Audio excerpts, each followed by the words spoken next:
everyone, and welcome to the Vintage Needle Crafter.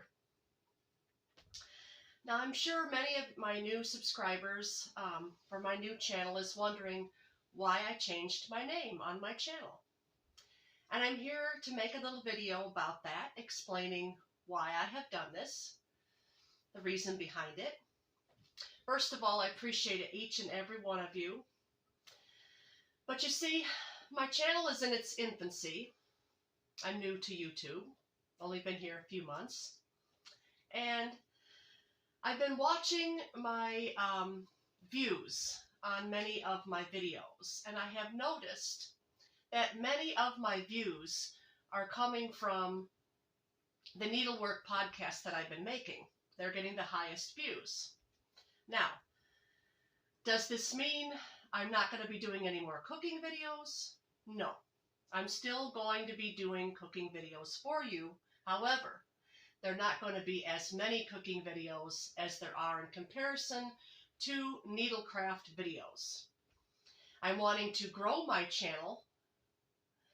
I'm wanting to bring in more people that are interested in needle crafting, knitting, crocheting, spinning, that type of thing, especially vintage makes. That's my favorite thing to do.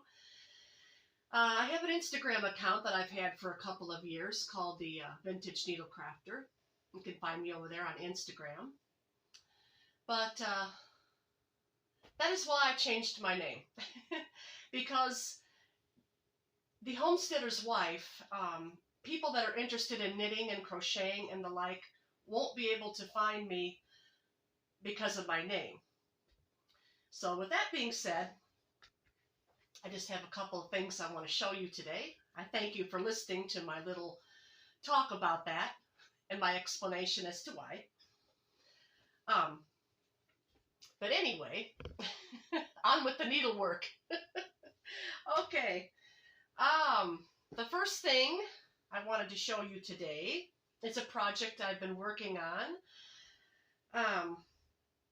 Let's see, her name is Carrie from Hey Carrie on YouTube. She also has Instagram.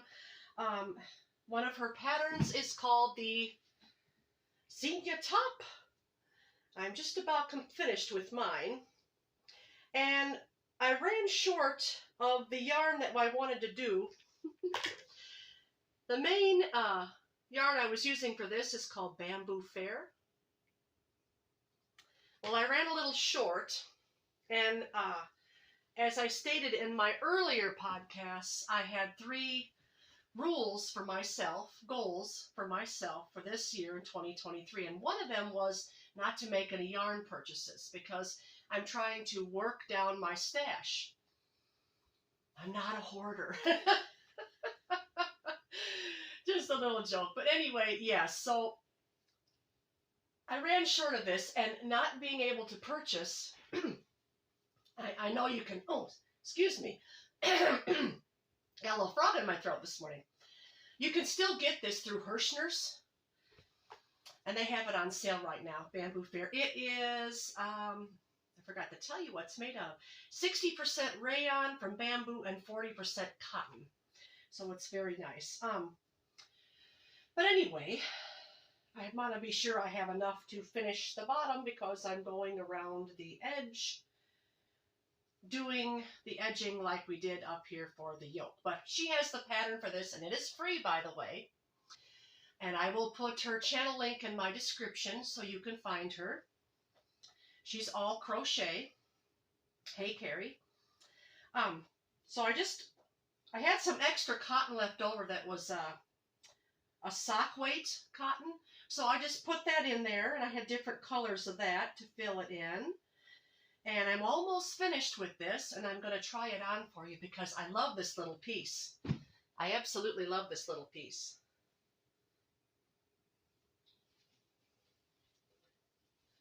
Get it on for you here.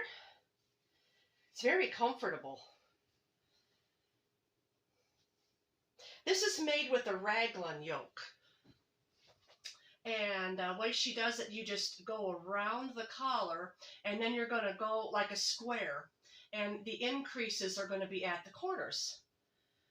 sort of like you'd start out a granny square, sort of, in a way. I call it the granny stitch. I've kind of been on a granny stitch phase. I've got a granny stitch blanket that I started and I'm working on. It'll be a long process before that's finished, but I'll probably show that to you coming up, because I did show it, I think, in a couple videos ago. There's that. There's this, and I made the Fireside Shawl. Crochet World magazine, their fall issue, has got the Fireside Shawl, so be sure to check them out. crochetworld.com. And I showed that in my last video as well, but that's also a granny stitch. I don't know, I'm just on this granny stitch phase. I'm into crocheting lately, but I do have one or two knitted things that I'm working on, works in progress.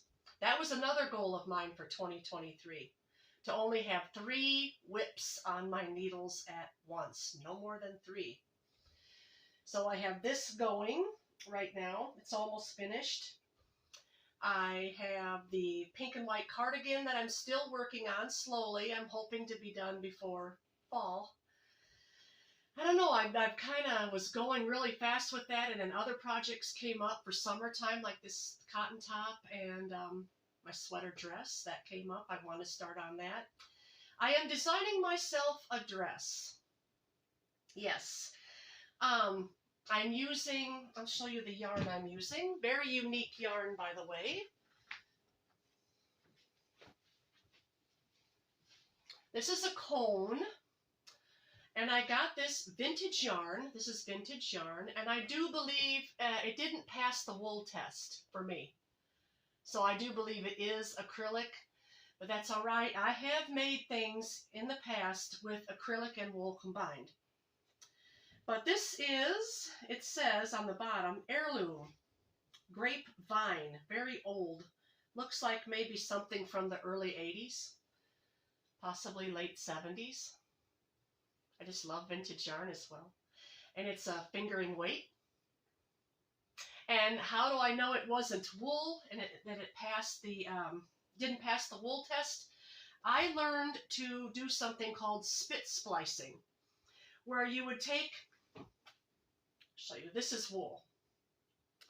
And you would take 2 pieces of 100% wool, like this, and you get them all wet, just spit, you know, I know. That's why they call it spit splicing.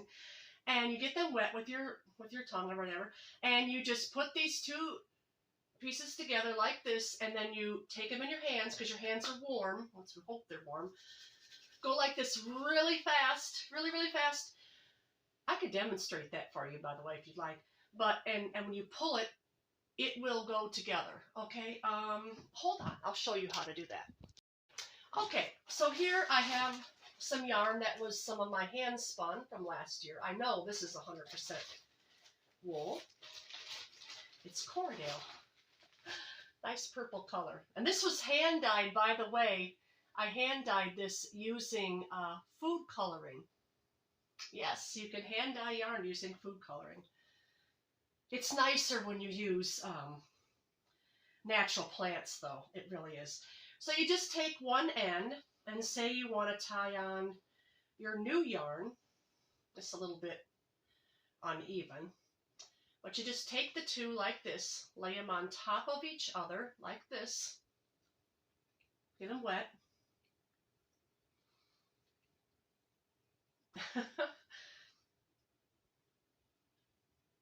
I'm not sure who came up with this. Okay, and you put it in your hands. Well, I really got that wet. It might take a little longer. And you just go like this, like you're going to start a fire. Only, don't worry, it won't start a fire. It won't get that hot. This is how I do it. I don't think anyone's ever really demonstrated, but they just told how to do this. I'm not sure. But it's getting really warm, and you see, I'm yanking on this pretty hard, and it's not coming apart.